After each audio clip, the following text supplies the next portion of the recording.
তেলের জন্য সিরিয়াল দর্শক।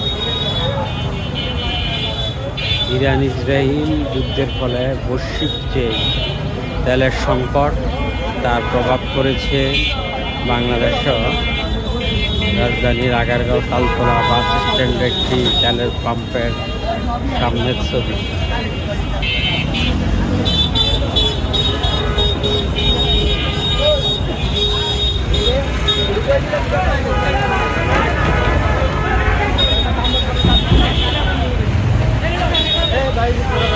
কেউ ঢুকতে দিব না, সবাই কষ্ট করে আইছে, কেউ ঢুকতে দেবে না।